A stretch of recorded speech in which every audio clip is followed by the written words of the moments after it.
Welcome into Locked On Knicks. Alex Wolf and Gavin Shaw here, and we have an awesome guest for you guys today. We have CP, the Fanchise of Knicks Fan TV, here with us today of YouTube fame. And Gavin, we have some, I won't say great stuff to discuss. Normally that's my go-to, but some things to discuss in regards to Julius Randle and some things that have popped up this week with him. Yeah, we talk, is the Julius Randle situation ultimately salvageable? Is there a world where he can stay on the team next year, or has the combination of his play and his conduct just become too detrimental to allow that to happen? All that next on Locked On Knicks. You are Locked On Knicks, your daily New York Knicks podcast, part of the Locked On Podcast Network, your team every day.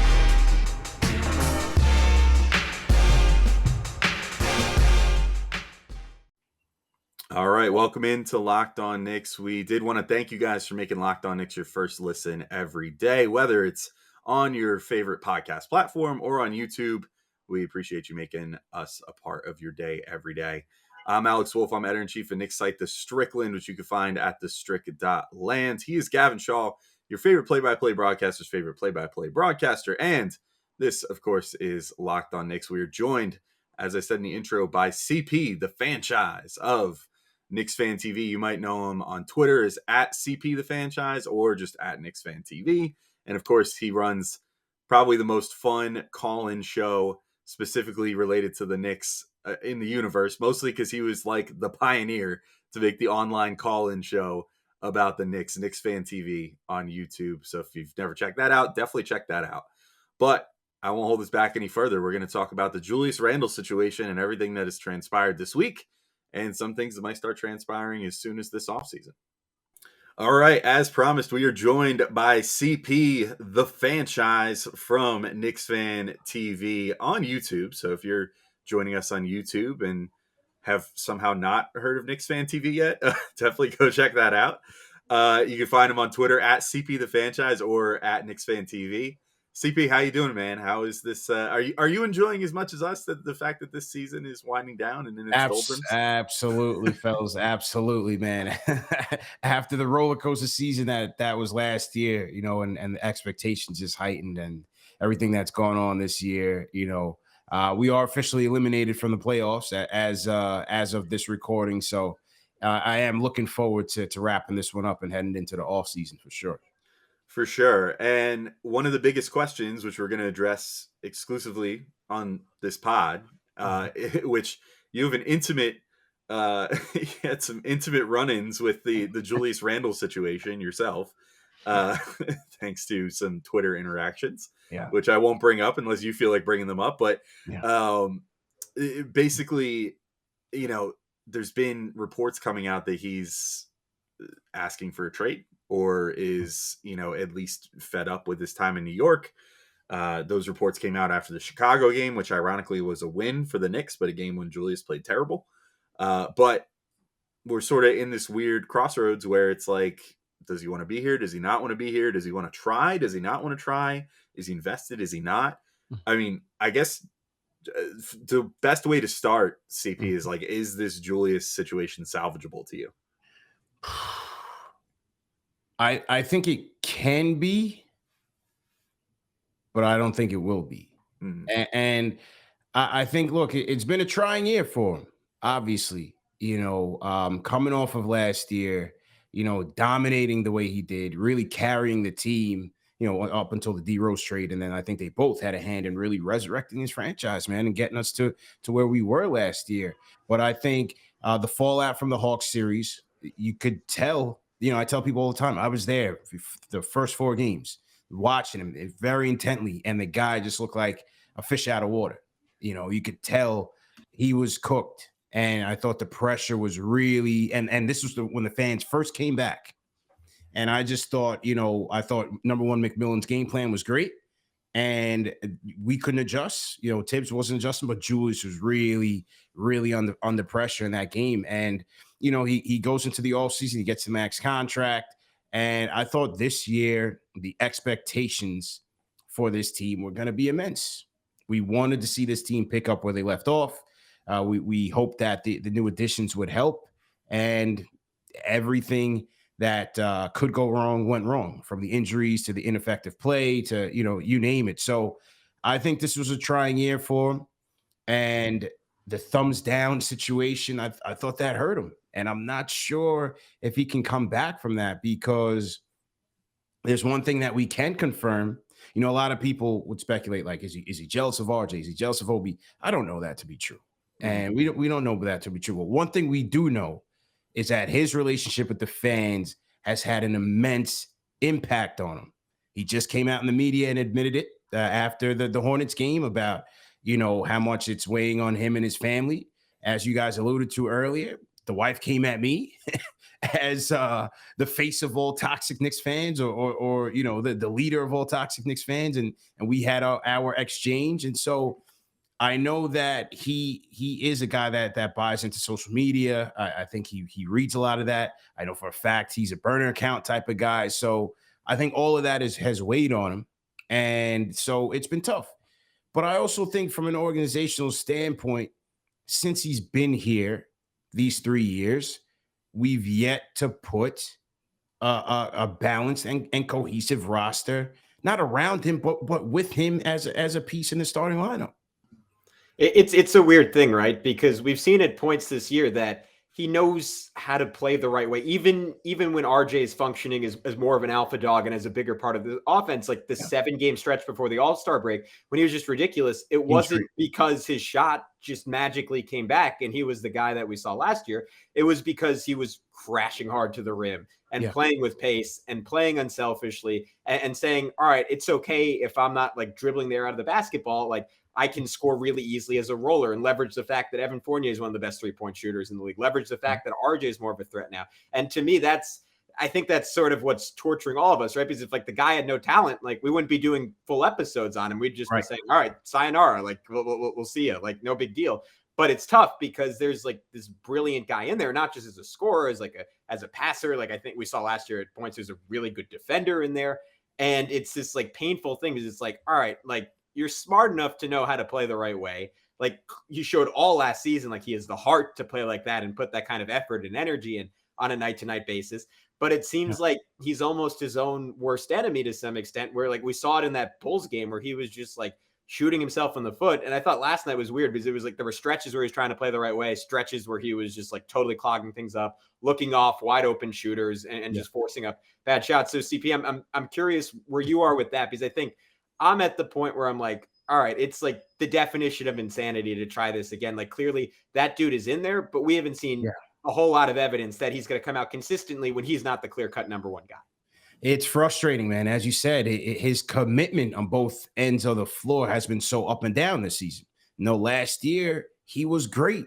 He was fantastic, man. Assist to usage ratio, top of the league. I mean, making his teammates better in every sense of the word, leading on the defensive end, hustling on the defensive end. And then this year you watching the tape and it's just like, he is the Matador D, as Clyde would say, man. And a lot of the times his energy, his lack of hustle would bring down the team. So it's very frustrating. But as you said, there's still a talent there.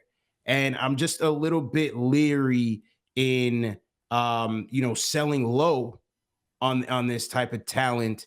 Yes, some people may look at it as addition by subtraction, but I'm just a little bit leery. And back to Alex's question, saying could it be salvageable? I think it could if we put the talent in that lineup with him that can play with him, play off of him. And is this the right coach that has the system that will allow Julius Randle to be a better player? Because I think, yes, he can be that shot creator. He can be that playmaker. But I think a lot of the times the offense is just way too much, Randle isolation. Like, he's not Carmelo, man. Mm-hmm. He's not Carmelo. Where is the offense and the playmaker that can make him better? That can make him a finisher rather than a primary creator? And then the last thing I'll say in regards to Tibbs is he the coach that's going to hold this guy accountable for the mistakes? Is he going to make him a better player, not just through his play and X's and O's, but, the cerebral, the mental aspects of the game? And remember, a lot of people thought that Tibbs was ousted from Minnesota based on the Jimmy Butler fallout and not handling that well. So I think this could be a similar situation here. We heard earlier this season that, the accountability thing was an issue in the locker room. Can Thibodeau really kind of rein him in and bring him back into the fold here? I think it's left to be seen. All right, we're going to be back with CP, continuing our conversation on Julius Randle and just the implications of his recent conduct and his recent play. But first, I want to tell you all about Bet Online.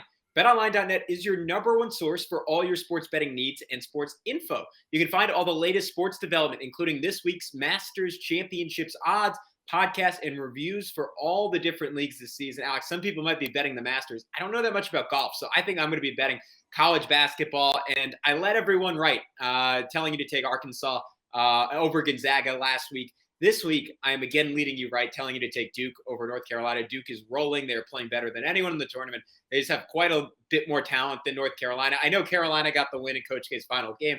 I think there was some craziness going on there. There was some weird emotional stuff.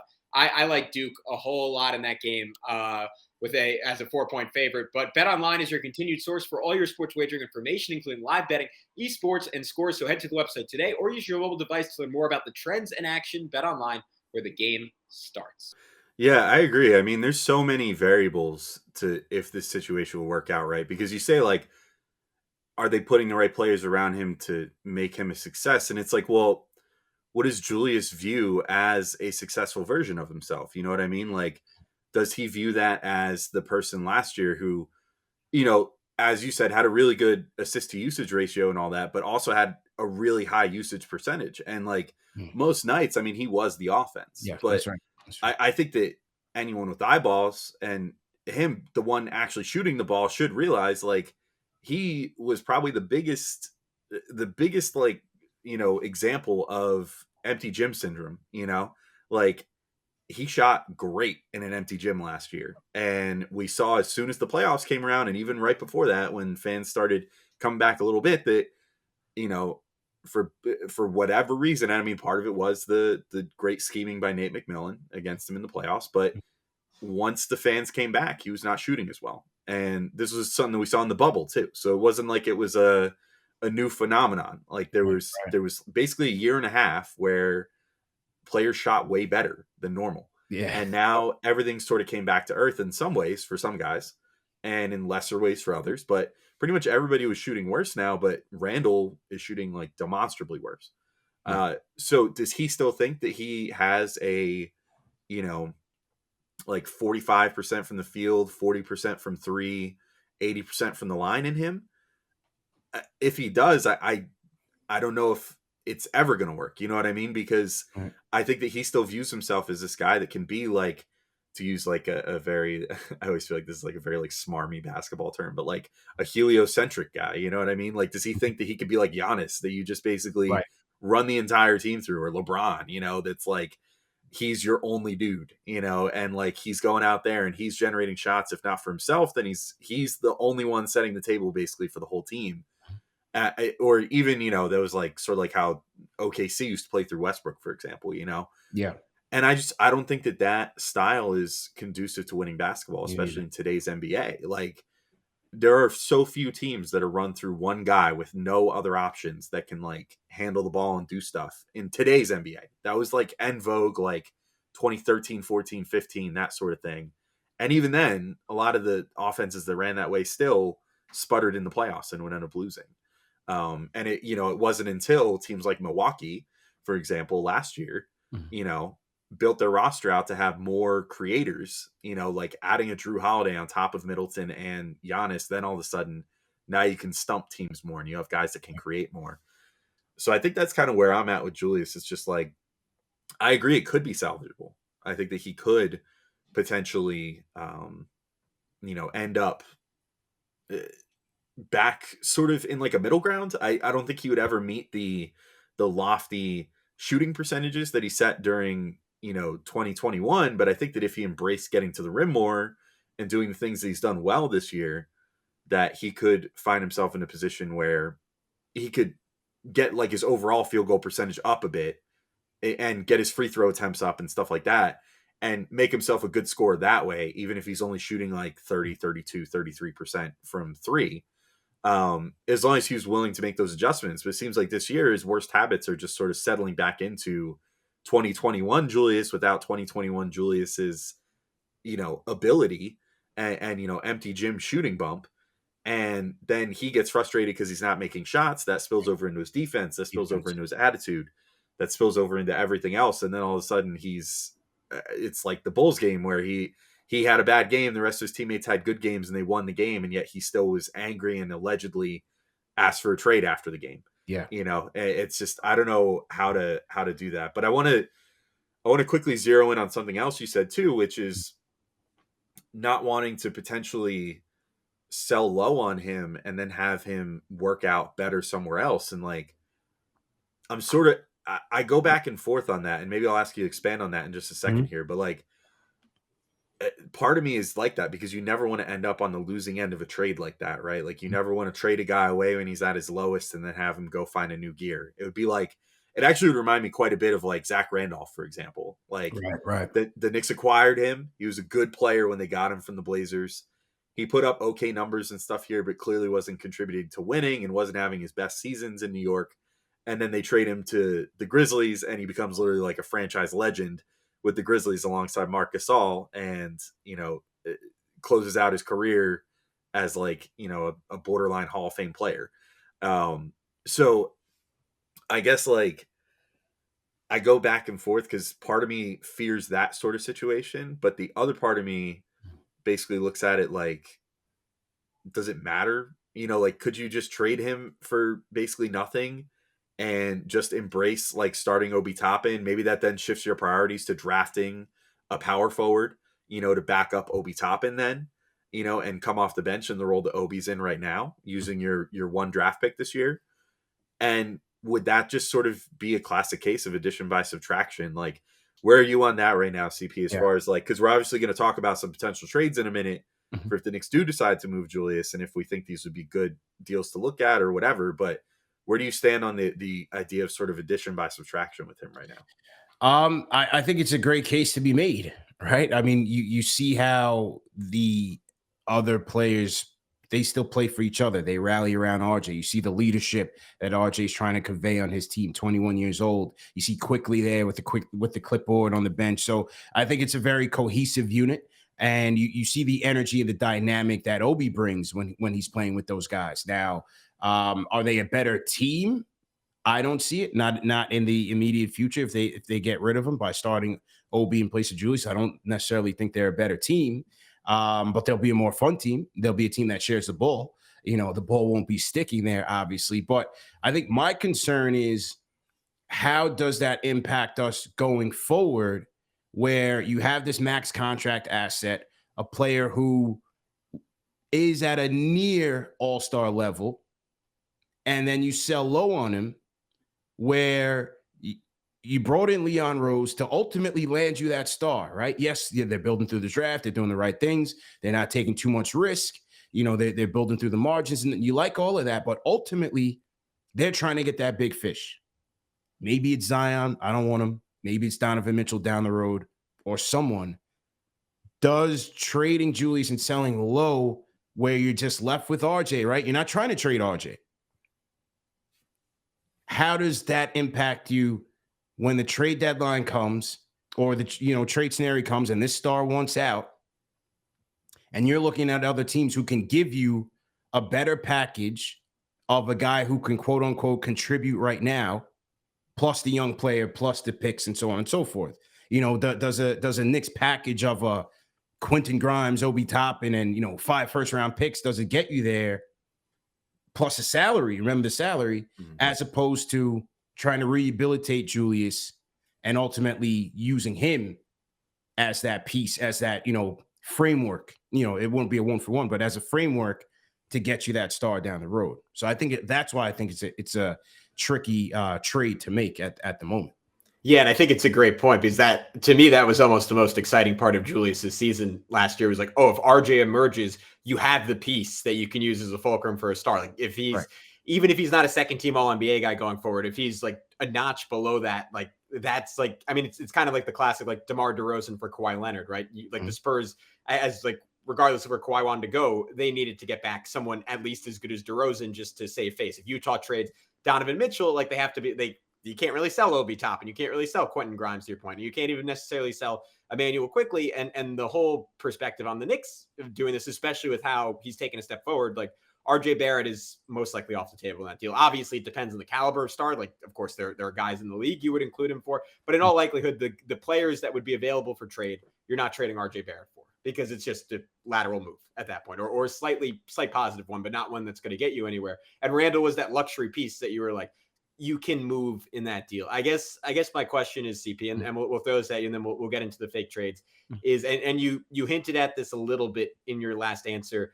Do you think this is salvageable just from a sheer chemistry perspective? Because I know reading in like Jonathan Macri's newsletter today, like he noted that he was hearing from people at different points that like Randle's like sort of isolated himself from the team, and just like I'm sure you talked about in your show, but like the ending of that Bulls game where like the Knicks get this pretty amazing win over this team that for a lot of the year has been the class of the Eastern Conference, and he's in the corner like slamming the ball down and walking out the other way. And to your point, the vibe seems so good with everyone else on this team, and it's like what I keep referencing, that like they basically like have a lot of the same qualities as last year's team. There's just like been a couple of black clouds this year, like Randle, like Kemba, not really his fault, but just because of his injury situation, that have kept them from being that.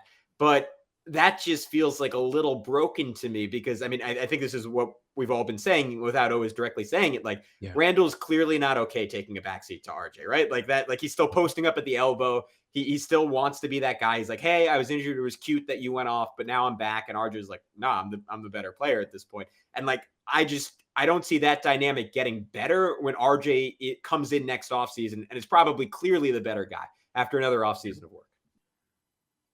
All right, we'll be right back with CP, continuing our discussion about the Julius Randle situation and whether this relationship is ultimately going to be salvageable between him and the Knicks, or if they're going to have to look to trade him in this offseason. But I got to remind you all that today's episode is brought to you by Built Bar.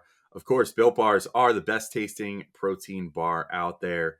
They really remind me of eating a candy bar, but I don't have to deal with all the guilt associated with if I go to the store and pick up a Snickers bar or a Twix or something like that. Because every Built Bar, despite being covered in 100% natural chocolate, despite looking like a candy bar, despite tasting like a candy bar, does not have all that fat and calories and sugar and everything else that you don't want out of candy bars. All it has is low amounts of all those things, plus a lot of protein to help you recover from your workout. Also, if you've never tried Built Puffs before, they're some of my favorites. They're like a chocolate-covered protein-infused marshmallow. I'm not exaggerating. That is really what they taste like. You can get tasty flavors like cinnamon churro, coconut marshmallow, or banana cream pie. They're all so good. They're going to be your new favorite. And as I alluded to, there's only 130 calories, 4 grams of sugar, and 4 grams of net carbs in most Built Bars, compared to a whopping 17 grams of protein. So if you want to get some Built Bars for yourself, head to Built.com and use promo code LOCKED15, and you can get 15% off your order. Again, use promo code LOCKED15 for 15% off at Built.com. Look, I mean, we've seen it throughout NBA history, man. When you have two alpha dogs on your team, they don't really coexist. I mean, you know, the chemistry may not be there off the court, but in some cases, they're so dominant that you can win anyway. With these guys, you just don't know. And with the emergence of RJ Barrett, you know, is there a rift there? It's so hard to put, you know, a finger on whether or not that's really plaguing Julius, but it kind of seems that way, man. And it's just so strange because you go back to all of his interviews last year, whether it was, you know, the Bleacher Report pen that he did, or the JJ Redick podcast, and he spoke so glowingly of his team and his coach and wanting to deliver a championship for the Knicks fans and understanding the fan expectations, you know, of when you play well and when you don't play well. And then this year, it's just the complete opposite, man. The complete opposite. You know, I was during that Bulls game, it was tough because you heard the Obi Toppin chants. And then when he gets subbed in for Obi, it's like damn near a standing ovation. I'm like, oh, man, you know, for human nature kicks in. The guy can't feel good about that, man. So I think there could be something there. As you said, Macareeves reported it. Berman has reported it as well. But I think, again, this is where the coaching staff comes into play. And is Tom Thibodeau that guy that can really blend these personalities together? it was said that when they brought in Tibbs, bringing in Mike Woodson, bringing in Kenny Payne were those kind of player-friendly guys that would kind of help with the locker room chemistry. Now you're losing Kenny Payne, Julius Randle, and everybody said, it was a very somber event to learn that he was leaving. You lose Mike Woodson. That's, I think, another offseason priority is, how do they augment that coaching staff to kind of offset Tibbs's rigidness with someone who's a bit more amicable to the players? Maybe that can help. Yeah, and I've just wondered all season too. I mean, obviously, we're talking a lot about how Julius Randle is a problem and can be a problem going forward and that sort of thing. But obviously, things have not been working with Tibbs this year either. I mean, we've been saying since pre-All-Star break, I think, that we're basically done with him at this point, at least on our show. Mm-hmm. I'm sure that you have said it and have gotten plenty of calls on Knicks Fan TV about it as Every well. night. But I mean, basically, he seems like he's lost the team at this point. And Julius, I think, is the main one. It's almost like Julius is off the reservation at this point. You know what I mean? Like he's doing his own thing, and Tibbs sort of just seems okay to play him, 35, 40 minutes, regardless of his effort level. And yet for another player on the team, and this is what makes a player like an Obi Toppin a sympathetic figure to fans, is that, Obi is like fighting for his life. Obi's out there every single night having to scratch and claw to find 15 minutes for himself as long as Randle is active, because Tibbs, can't play them together thanks to his, stupid idea of what, basketball has to be or whatever. So they, it's not possible for them to ever share the floor together. And so then you run into this situation where, Randle's not being held accountable. And so if he's going to basically be under the impression of like, oh, well, no matter what I do, I'm going to get my playing time, then he doesn't have to scrap for his time. If he's not scrapping and he's not playing hard, of course the fans aren't going to, vibe with him. And then the fans love a guy like Obi Toppin, who's going to go out there and just put it all on the line for every single minute that he's on the floor and act like he gives a crap all the time, which is just less. It almost just feels like it's this weird, vicious cycle. And I don't, you said something that it just kind of made me think for a second, right? Like, because Randle did talk about last year about all the expectations that were lumped on him in the 1920 season. And, obviously he was the consolation prize for Kevin Durant and Kyrie Irving. And he was very aware of that. And he openly acknowledged, I didn't come in ready enough, in 2019 to 20. And I didn't do this, I didn't do that, but I got better and I put my nose to the grindstone and I came in the best shape of my life and I did this and I did that. And so it is just bizarre to me that things got so contentious so fast with him and the fans this year. Yeah. Considering he knew, it's not like the fans didn't exist his first year here. Yeah. And it's easy to almost forget that first year even happened, but it did. It was just such a throwaway year that it was easy to forget. But, the whole situation is just perplexing to me. But I think at this point, unfortunately, and this is where we'll get, in just a second here with just running through a few mock trades at the end here to see where we're at. But I think the situation has just reached a point where it's going to have to result in a trade unless the Knicks can find a way to salvage it via probably coaching staff. But considering we already have seen they're giving Tibbs a vote of confidence for next year, at least to start the year, I can't see how that could even be solved in this offseason, thanks to how things are going. But so at risk of going on too much longer about just the Julius problem, we did want to talk about some of the trades too. So CP, I'll throw it to you first, then we can just kind of go round robin real quick before we get in to some that we cooked up ahead of time here. But ideally, if you're Leon Rose this offseason, and let's say that the reports are true, Julius Randle has come to you and said, I want out, period. I don't care what my value is or whatever. I don't care what you can get for me, but I want out of here. I will not come back to play for the Knicks next year. What are you ideally looking to get for him in a trade?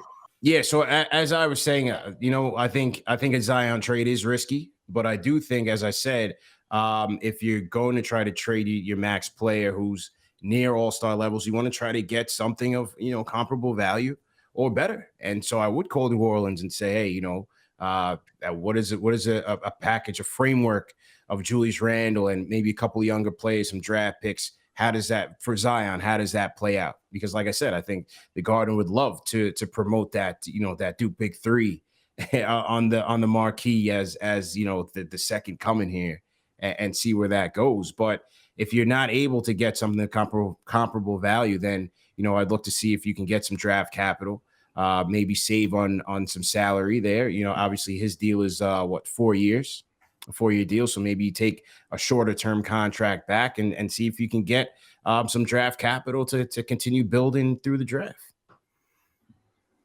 Yeah, I think I'm on a similar page. I mean, I don't know, I'm trying to remember who reported it, but there was someone who put out there you'd have to attach picks to Julius to move off him, and I don't know if I buy that. I mean, the guy again still a year removed from All NBA, and maybe the LOL Knicks stuff will actually play into their favor, where there'll be a team will be oh, on our team he's not going to be like that. We can fix this guy.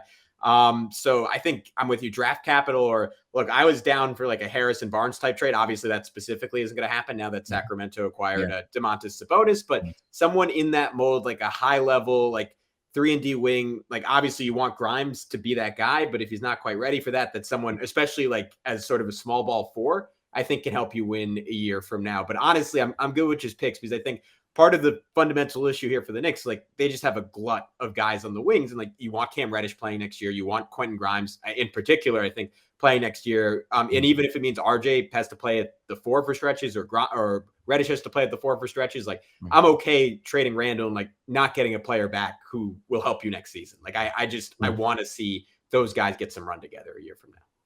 Yeah, I think it's key. And you mentioned Cam, and I just feel like the last few games we watched, whether it was the Bulls game where obviously DeRozan and LaVine are cooking in the fourth quarter. You look at the Hornets game and you have guys like Miles Bridges going off.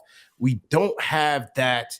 When we got Fournier here, I just felt like we lost our versatility, especially defensively at the wing, someone who could guard threes and maybe some 4s in certain respects. Yeah. And I think Cam was that guy who I really want to see, can he establish that role? Maybe he doesn't start next year. I don't think he'll get to that level, but maybe he finishes more games, because what we've seen that Tibbs isn't afraid to, bench Fournier in crunch time situations to go for more of a spark, whether it's a quickly, maybe go a little bit more defense.